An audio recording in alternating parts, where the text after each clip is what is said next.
Olá pessoal, eu sou Emerson Cavalcante e este é o nosso estudo do NEP, o Núcleo de Estudo e Pesquisa do Evangelho, o V de Jesus. Deixamos aqui o convite para vocês nas redes sociais, seja pela página do Facebook ou pelo canal do YouTube. Digita lá, NEP V de Jesus. No caso da página do Facebook, basta você curtir a página e no caso do canal do YouTube, acionando o sino de notificações, você recebe os vídeos das atividades semanais do NEP. Aqui temos um estudo sequencial da carta de Paulo aos Romanos, na série que intitulamos Romanos, verso a verso. Na playlist do canal do YouTube, vocês encontram cada um dos episódios. Estamos aqui na terceira temporada desse estudo da carta aos Romanos, alcançando hoje o episódio de número 94. E trazemos hoje para reflexão o seguinte verso. Romanos 3, verso 28. Romanos 3, 28 será o tema da nossa reflexão da noite de hoje. Eu peço para você, neste momento, pode aí tomar a sua escritura física para fazer a leitura, mesmo pelo celular, ou simplesmente acompanhar a nossa leitura e posterior interpretação. Né? Então vamos analisar a partir do texto, eu trago ele aqui para vocês. Paulo vai ditar então ao escriba Tércio, na carta aos Romanos, o seguinte ensino. Concluímos, pois, que o homem é justificado pela fé, sem as obras da lei. Vamos compreender aqui, gente, que nós estamos dentro do nosso estudo mensal, né? Então há uma sequência de versos, por isso a intenção aqui de aplicar essa metodologia do verso a verso, porque é dar a devida atenção a cada uma dessas frases da carta paulina. Paulo é um profundo conhecedor da primeira revelação, que nós cristãos chamamos de Antigo Testamento. Então ele olha para a lei, ele olha para Moisés, para toda a tradição dos profetas que anunciaram a vinda do Messias, daquele enviado especial, escolhido por Deus que o representaria aqui na terra. E Paulo, depois do episódio extraordinário da carta de Damasco, vai reconhecer em Jesus de Nazaré esse Messias. Isso vai impactar de tal forma a visão do doutor da lei, agora convertido apóstolo Paulo, que ele passa a olhar para aquele passado pelo qual ele também fora um adorador bastante restrito, no sentido da observância sistemática da aplicação dos cerimoniais da religião judaica, ele percebe, abre-lhe uma sensibilidade diferente para compreender que para além dos ritos, para além do cerimonial, para além do cumprimento de deveres religiosos, há uma conexão. Um relacionamento se estabelece. E é isso que Paulo vai nomear de fé. Na carta aos Hebreus, outra carta paulina no Novo Testamento, ele vai definir lá no capítulo 11, verso 1, de que a fé é o firme fundamento das coisas que se esperam e que é prova daquilo que não se vê. O firme fundamento paulino seguramente é a lei, mas com Jesus ele aprendera o Evangelho, a Boa Nova, que comunica que toda a lei, que todos os profetas estão resumidos, sintetizados no amor a Deus e no amor ao próximo.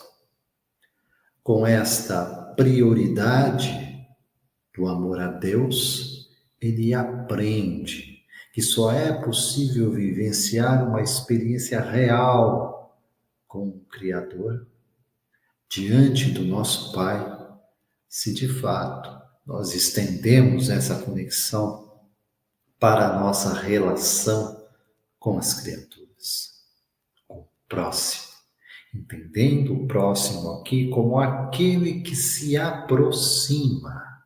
Olha só, se aquele que se aproxima pode ser qualquer um, que estando na minha órbita de relação mais imediata, eu posso contribuir, eu posso servir, eu posso auxiliar das mais variadas formas. É muito comum nós restringirmos o auxílio a questões de ordem material. É claro e evidente que no mundo com tamanha desigualdade como nós vivemos, isso é meritório. Devemos fazê-lo. Assim nos ensina também o Evangelho com Jesus. Mas não é menos verdade que nós esquecemos ou menosprezamos mesmo aquele sentido da caridade como entendia Jesus, como o codificador Allan Kardec questiona os instrutores espirituais na questão 886 do Livro dos Espíritos. Recebendo a orientação de que benevolência e indulgência, no sentido de tolerância e do perdão das ofensas, é esse genuíno e real sentido da caridade, do amor em ação. Por que eu digo isso? Quando estamos olhando aqui para este verso 28 do capítulo 3 da Carta aos Romanos.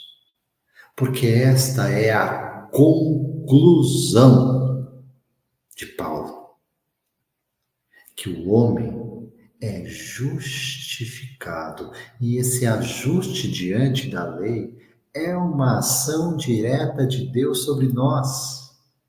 O justificar aqui significa o perdão de Deus para as nossas ofensas, para o nosso afastamento voluntário, para tudo aquilo que fere a nossa consciência, que é a voz de Deus em nós. A conclusão paulina de que o homem é justificado pela fé muda toda a órbita de relação com o sagrado. E acrescenta que a justificação pela fé se dá sem as obras da lei. Já mencionamos aqui em reflexões do estudo aqui em Romanos, de que essas obras da lei, essa expressão que aparece nas cartas de Paulo, tão valiosa, tanto na carta aos Romanos, como também na sua carta aos Gálatas, é algo assim central para a gente entender o contexto da época de Paulo e como isso se transporta para a gente aqui hoje também, no século XXI. O que Paulo nomeava de obras da lei nos seus escritos?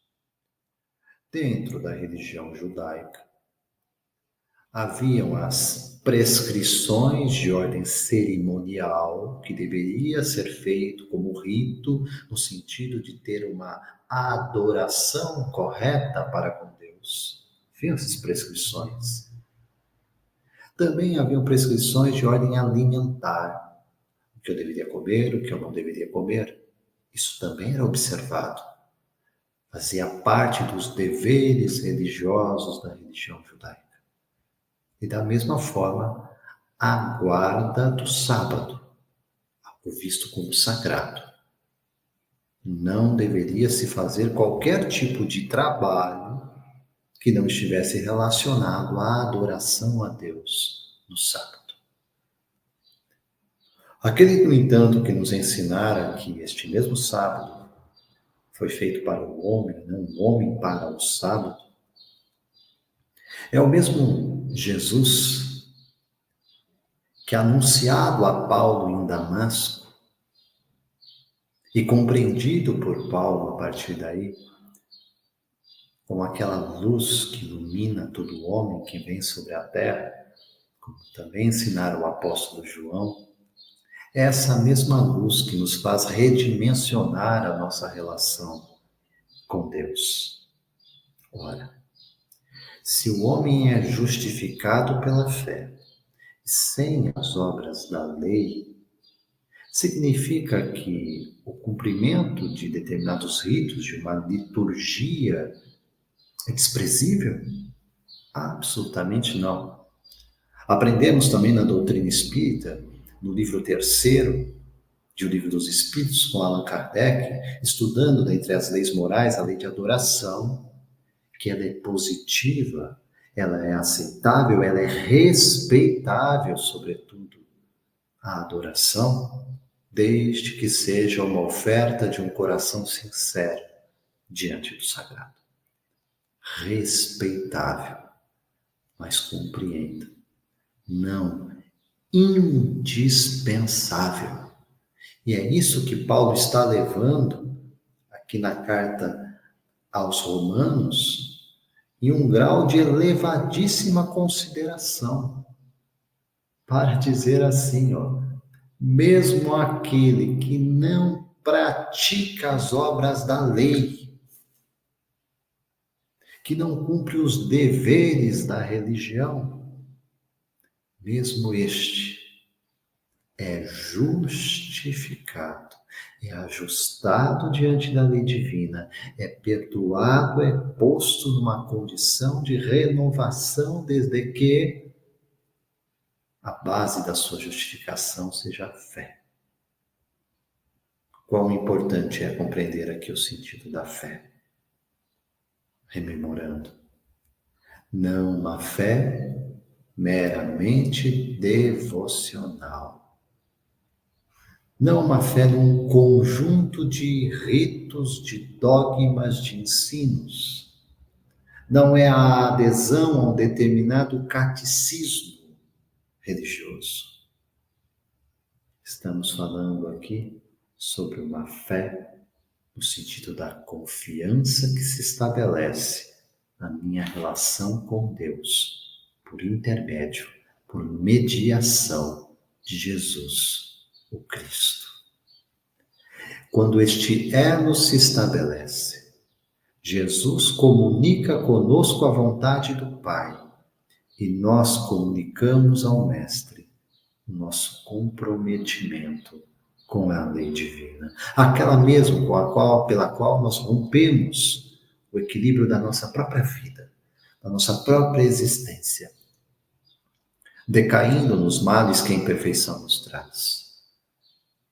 Se aqui ainda temos tantos resquícios, por vezes ressaltados, da vaidade, do orgulho, do egoísmo, da ganância, da cobiça, se assim o é, lembremos, fora uma escolha nossa. Esta não é a vontade de Deus ao nosso respeito. No entanto, num ato gracioso de profunda misericórdia, Deus nos busca e restabelece esse elo através do seu Filho bem-amado. Por isso apontamos sempre para Ele. Caminho, verdade e vida. Ele, Jesus. Ninguém vem ao Pai senão por mim. Ele é a ponte. Ele é o elo a restabelecer o reequilíbrio dos seus filhos diante do seu Pai, por meio da justificação pela fé. Fé, fidelidade. Quando eu rompo com os velhos hábitos e assumo então para mim um novo padrão de mentalidade. E esta mentalidade, ela é construída, ela é edificada num trabalho perseverante, constante, nos habituando, como Kardec ensina, aquele conjunto dos hábitos adquiridos, como ele então vai definir a educação. Portanto, o Evangelho, a Boa Nova e, sobretudo, um processo reeducativo da alma. E é dessa forma que nos tornaremos, o dizer do Evangelho, uma nova criatura em Cristo. Portanto, devo justificar-me pela fé, mesmo que seja sem as obras da lei. Se desejar cumpri-las, os deveres religiosos, façamos em sinceridade de propósito, ofertando aquele que é o sacrifício mais agradável a Deus, que é deixar de lado as nossas imperfeições, reconstruindo em nós uma nova forma de ser, de pensar e de agir no padrão de Cristo Jesus. Se assim fazemos, as obras da lei são uma mera forma de relacionamento com Deus.